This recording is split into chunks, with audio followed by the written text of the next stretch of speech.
ನಮಸ್ಕಾರ ಸ್ನೇಹಿತರೆ, ನಾನು ತ್ರಿವೇಣಿ, ನಿಮ್ಮ ಇನ್ನರ್ ಸ್ಟೆಬಿಲಿಟಿ ಕೋಚ್. ಸ್ಥೈರ್ಯಗೆ ನಿಮ್ಮೆಲ್ಲರಿಗೂ ಹೃತ್ಪೂರ್ವಕವಾದ ಸ್ವಾಗತ.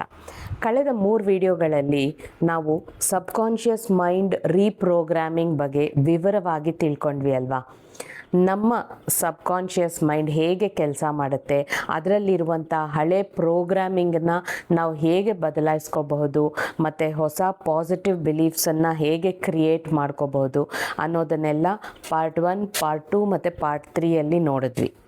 ಆದರೆ ಇವತ್ತು ಒಂದು ತುಂಬ ಮುಖ್ಯವಾಗಿರುವಂಥ ಪ್ರಶ್ನೆಗೆ ಉತ್ತರ ನೋಡೋಣವಾ. ನಾವು ಪ್ರತಿದಿನ ಮಾತಾಡುವಂಥ ಮಾತುಗಳು ಕೂಡ ನಮ್ಮ ಸಬ್ಕಾನ್ಷಿಯಸ್ ಮೈಂಡನ್ನು ಪ್ರೋಗ್ರಾಮಿಂಗ್ ಮಾಡುತ್ತಾ ಅನ್ನೋದು ಪ್ರಶ್ನೆ. ಇದರ ಉತ್ತರ ಖಂಡಿತವಾಗಿಯೂ ಮಾಡುತ್ತೆ. ನಾವು ಜೀವನದಲ್ಲಿ ಆರೋಗ್ಯ ಬೇಕು, ಒಳ್ಳೆಯ ರಿಲೇಷನ್ಶಿಪ್ ಬೇಕು, ಹಣ ಬೇಕು, ಪ್ರಶಾಂತತೆ ಬೇಕು ಅಂತ ಅನ್ಕೋತೀವಿ. ಆದರೆ ಒಂದು ವಿಷಯನ ಮಾತ್ರ ನಾವು ಗಮನಿಸೋದೇ ಇಲ್ಲ. ಅದೇನು ಗೊತ್ತಾ?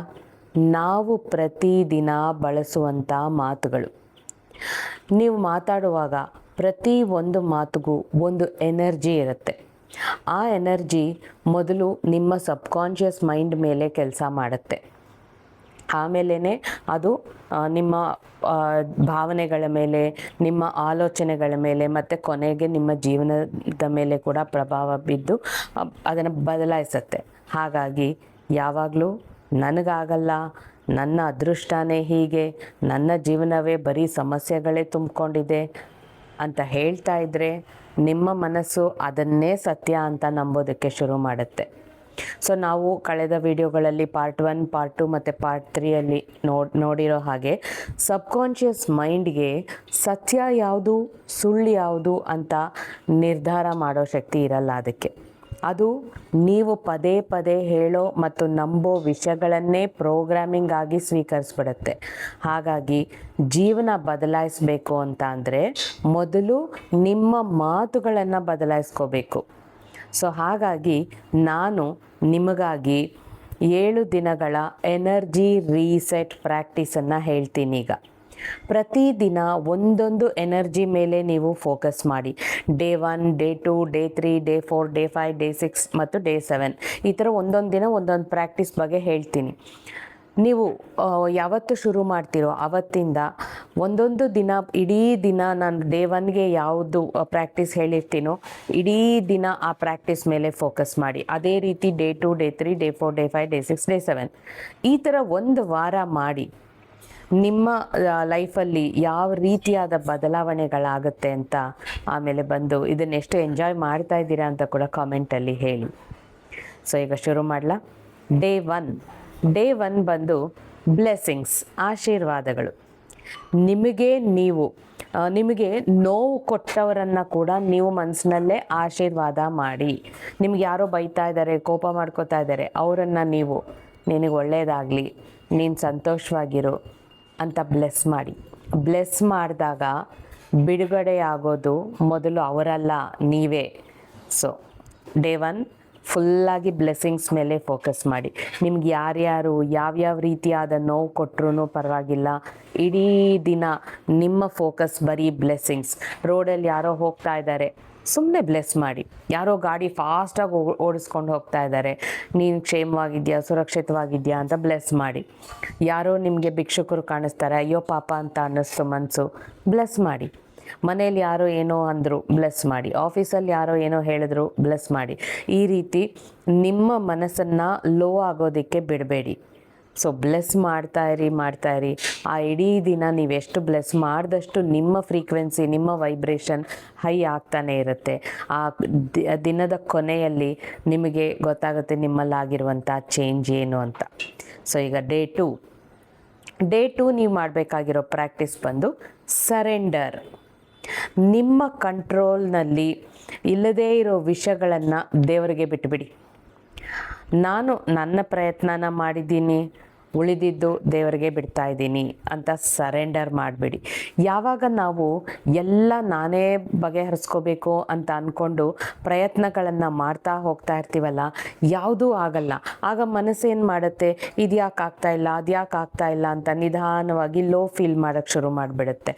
ನಮ್ಮ ಪ್ರಯತ್ನನ ಮಾಡಿ ಅದು ಯಾವಾಗ ಆಗಲಿಲ್ವೋ ಆವಾಗ ಅದನ್ನು ದೇವರಿಗೆ ಅಥವಾ ಯೂನಿವರ್ಸ್ಗೆ ಹ್ಯಾಂಡ್ಸ್ ಅಪ್ ಮಾಡಿ ಸರೆಂಡರ್ ಮಾಡಿಬಿಟ್ರೆ, ಇದು ನನ್ನ ಪ್ರಯತ್ನ ನಾನು ಮಾಡಿದ್ದೀನಿ, ಉಳಿದಿದ್ದು ನಿನಗೆ, ನೀನೇನು ಕೊಟ್ಟರೆ ಅದನ್ನು ಸ್ವೀಕರಿಸ್ತೀನಿ ಅಂತ ನೀವು ದೇವರಿಗೆ ಬಿಟ್ಬಿಟ್ಟು ನಿಮ್ಮ ಪ್ರಯತ್ನ ಮಾಡಿಕೊಂಡು ಮನಸ್ಸನ್ನು ಹಗುರವಾಗಿ ಇಟ್ಕೊಂಡು ಮುಂದಕ್ಕೆ ಹೋಗ್ತಾ ಇರಿ.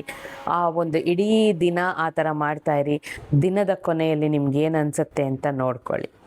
ಈಗ ಡೇ 3 ಬಂದು ನೀವು ಪ್ರೀತಿಯಿಂದ ಮಾತಾಡಿ. ಬೇರೆಯವ್ರ ಜೊತೆ ಮಾತ್ರ ಅಲ್ಲ, ನಿಮ್ಮ ಜೊತೆ ಕೂಡ ನೀವು ಪ್ರೀತಿಯಿಂದ ಮಾತಾಡಿ. ನಾನು ಪ್ರತಿದಿನ ಬೆಳೀತಾ ಇದ್ದೀನಿ, ನಾನು ನನ್ನನ್ನು ಪ್ರೀತಿಸ್ತಾ ಇದ್ದೀನಿ ಅಂತ ಮಾತಾಡ್ಕೊಂಡಾಗ ಏನಾಗುತ್ತೆ ಗೊತ್ತಾ, ನಿಮ್ಮ ಇನ್ನರ್ ಚೈಲ್ಡ್ಗೆ ಆ ಮಾತುಗಳು ತುಂಬ ಹೀಲಿಂಗನ್ನು ಕೊಡುತ್ತೆ. ಪ್ರೀತಿಯಿಂದ ಮಾತಾಡ್ಕೊಳ್ತಾ ಇದ್ದಾಗ ಇದು ಎಸ್ಪೆಷಲಿ ಯಾವಾಗ ಕೆಲಸಕ್ಕೆ ಬರುತ್ತೆ ಗೊತ್ತಾ, ಬೇರೆಯವರಿಂದ ನಿಮಗೆ ನೆಗೆಟಿವಿಟಿ ಸಿಕ್ಕಾಗ, ಕೋಪ, ಭಯ, ದುಃಖ, ಬೇಜಾರು, ನೋವು ಇದೆಲ್ಲ ಆದಾಗಲೇ ನಿಮ್ಮ ಇನ್ನರ್ ಚೈಲ್ಡ್ಗೆ ಜಾಸ್ತಿ ನೀವು ಪ್ರೀತಿ ಕೊಡಬೇಕಾಗತ್ತೆ. ಸೊ ನೀವು 3ನೇ ದಿನ ಪೂರ್ತಿಯಾಗಿ ಪ್ರೀತಿಯಿಂದ ವರ್ತಿಸೋದು, ಪ್ರೀತಿಯಿಂದ ಮಾತಾಡೋದು, ಪ್ರೀತಿಯಲ್ಲೇ ಇರೋದನ್ನು ಅಭ್ಯಾಸ ಮಾಡಿ. ಬೆಳಗ್ಗೆ ಎದ್ದಾಗಲೇ ಮೈಂಡಲ್ಲಿ ಫಿಕ್ಸ್ ಮಾಡಿ ಇಟ್ಕೊಂಬಿಡಿ, ಇವತ್ತೆಲ್ಲ ಪ್ರೀತಿಯ ದಿನ, ಇವತ್ತಿಡೀ ದಿನ ನಾನು ಪ್ರೀತಿಯಿಂದ ಇರ್ತೀನಿ. ನೀವು ರೋಡಲ್ಲಿ ಹೋಗ್ತಾ ಇರ್ತೀರಾ, ಯಾರೋ ಯಾರ ಜೊತೆನೋ ಜಗಳ ಮಾಡ್ತಾ ಇರ್ತಾರೆ ಅಥವಾ ಫೋನಲ್ಲಿ ಜೋರಾಗಿ ಹಾರ್ಷಾಗಿ ಮಾತಾಡ್ತಾ ಇರ್ತಾರೆ. ಅವರಿಗೆ ನಿಮ್ಮ ಪ್ರೀತಿಯ ಅವಶ್ಯಕತೆ ಇದೆ. ನಿಮ್ಮ ಮನಸ್ಸಿಂದ ಅವರಿಗೆ ನಿನ್ನ ಮನಸ್ಸಿನಲ್ಲಿ ಯಾವ ಸ್ಟ್ರೆಸ್ ಇದೆಯೋ ಅದನ್ನು ಬಿಡುಗಡೆ ಮಾಡು. ನಿನಗೆ ಪ್ರೀತಿಯ ಅವಶ್ಯಕತೆ ಇದೆ, ನನ್ನ ಹತ್ರ ತುಂಬಿ ತುಳುಕ್ತಾ ಇರೋ ಪ್ರೀತಿಯಲ್ಲಿ ಕೇವಲ ಒಂದು 10% ಅಥವಾ 20% ಪ್ರೀತಿಯನ್ನು ನಿನಗೆ ಕಳಿಸ್ತೀನಿ. ಆ ಪ್ರೀತಿಯಿಂದ ನಿನಗೆ ತುಂಬ ಸಾಂತ್ವನ ಸಿಗುತ್ತೆ ಅಂತ ಅಂದ್ಕೊಳ್ಳಿ.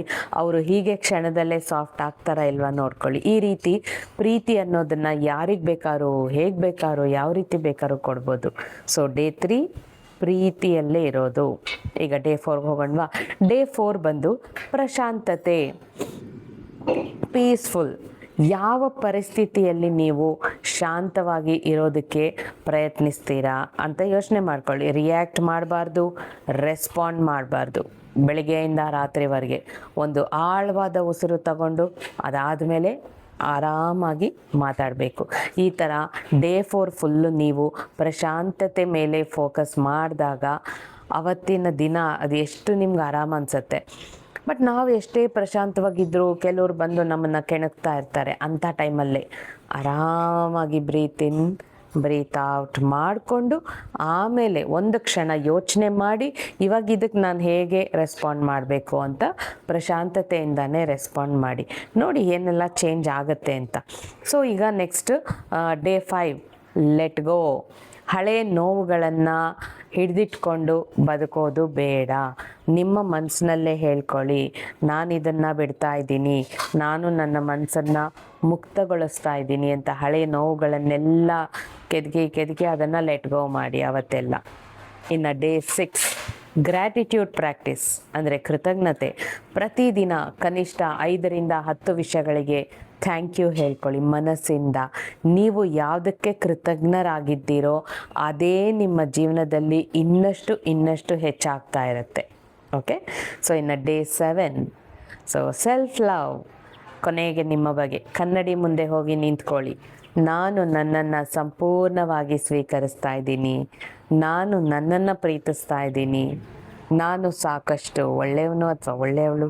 ಈ ಥರ ಸೆಲ್ಫ್ ಲವ್ ಅಂದರೆ ಈಗೋ ಅಲ್ಲ, ಅದು ಸೆಲ್ಫ್ ರೆಸ್ಪೆಕ್ಟ್. ಸೊ ಅವತ್ತಿಡೀ ದಿನ ನಿಮ್ಮನ್ನು ನೀವು ಪ್ರೀತಿಸಿ. ಈ 7 ದಿನಗಳು ಮತ್ತೆ ಪ್ರಾಕ್ಟೀಸ್ ಮಾಡಿ. 7 ದಿನ ಆಯಿತಾ, ಮತ್ತೆ ಡೇ 1ನಿಂದ ನಿಧಾನವಾಗಿ ನಿಮ್ಮ ಮಾತುಗಳು ಬದಲಾಗ್ತಾ ಇರುತ್ತೆ. ಮಾತುಗಳಿಂದ ಆಲೋಚನೆಗಳು ಬದಲಾಗೋಕ್ಕೆ ಶುರುವಾಗುತ್ತೆ. ಆಲೋಚನೆಗಳಿಂದ ಭಾವನೆಗಳಿಂದ ಜೀವನ. ಹಾಗಾಗಿ ನೀವು ಇನ್ನೂ ಸಬ್ಕಾನ್ಷಿಯಸ್ ಮೈಂಡ್ ಪ್ರೋಗ್ರಾಮಿಂಗ್ ಬಗ್ಗೆ ಇರೋ ಪಾರ್ಟ್ 1, ಪಾರ್ಟ್ 2 ಮತ್ತು ಪಾರ್ಟ್ 3 ವಿಡಿಯೋಗಳನ್ನು ನೋಡಿಲ್ಲ ಅಂತಂದರೆ ಈಗಲೇ ಈ ವಿಡಿಯೋ ಮುಗಿದ ಮೇಲೆ ತಕ್ಷಣ ಹೋಗಿ ಅವುಗಳನ್ನು ತಪ್ಪದೇ ನೋಡಿ. ಯಾಕೆಂದರೆ ಈ 4 ವಿಡಿಯೋಗಳು ಒಂದಕ್ಕೊಂದು ಸಂಬಂಧಪಟ್ಟಿದೆ. ನೀಟಾಗಿ ಅರ್ಥ ಆಗುತ್ತೆ ನಿಮಗೆ. ಅವುಗಳನ್ನು ಕ್ರಮವಾಗಿ ನೋಡಿದಾಗ ನಿಮ್ಮ ಸಬ್ಕಾನ್ಷಿಯಸ್ ಮೈಂಡ್ ಪ್ರೋಗ್ರಾಮಿಂಗ್ ಮಾಡೋ ಪ್ರಾಸೆಸಿಂಗ್ ನಿಮಗೆ ಸ್ಪಷ್ಟವಾಗಿ ಅರ್ಥ ಆಗುತ್ತೆ. ಗಮನದಲ್ಲಿರಲಿ, ನಿಮ್ಮ ಜೀವನನ ಬದಲಾಯಿಸೋ ಶಕ್ತಿ ನಿಮ್ಮ ಮಾತುಗಳಲ್ಲೇ ಇದೆ. ಹಾಗಾಗಿ ಇವತ್ತಿಂದ ಜಾಗರೂಕತೆಯಿಂದ ಮಾತಾಡಿ. ಯಾಕೆಂದರೆ ನೀವು ಮಾತಾಡ್ತಾ ಇರೋ ಪ್ರತಿ ಒಂದು ಮಾತು ನಿಮ್ಮ ಸಬ್ಕಾನ್ಷಿಯಸ್ ಮೈಂಡ್ನಲ್ಲಿ ಒಂದು ಹೊಸ ಪ್ರೋಗ್ರಾಮಿಂಗನ್ನು ಸೃಷ್ಟಿ ಮಾಡುತ್ತೆ. ಈ ವಿಡಿಯೋ ನಿಮಗೆ ಇಷ್ಟ ಆಗಿದ್ದರೆ ಲೈಕ್ ಮಾಡಿ, ನಿಮ್ಮ ಫ್ಯಾಮಿಲಿ ಮತ್ತು ಫ್ರೆಂಡ್ಸ್ ಜೊತೆ ಶೇರ್ ಮಾಡಿ, ಮತ್ತು ಸ್ಥೈರ್ಯ ಚಾನಲನ್ನು ಇನ್ನೂ ಸಬ್ಸ್ಕ್ರೈಬ್ ಮಾಡಿಲ್ಲ ಅಂದರೆ ಸಬ್ಸ್ಕ್ರೈಬ್ ಮಾಡಿ. ನಾನು ತ್ರಿವೇಣಿ, ನಿಮ್ಮ ಇನ್ನರ್ ಸ್ಟೆಬಿಲಿಟಿ ಕೋಚ್. ಮುಂದಿನ ವಿಡಿಯೋದಲ್ಲಿ ಮತ್ತೆ ಭೇಟಿಯಾಗೋಣ. ಅಲ್ಲಿವರೆಗೂ ನಿಮ್ಮ ಇನ್ನರ್ ಸ್ಟೆಬಿಲಿಟಿಯನ್ನು ಕಾಪಾಡಿಕೊಳ್ಳಿ. ಧನ್ಯವಾದಗಳು. Thank you so much. Bye.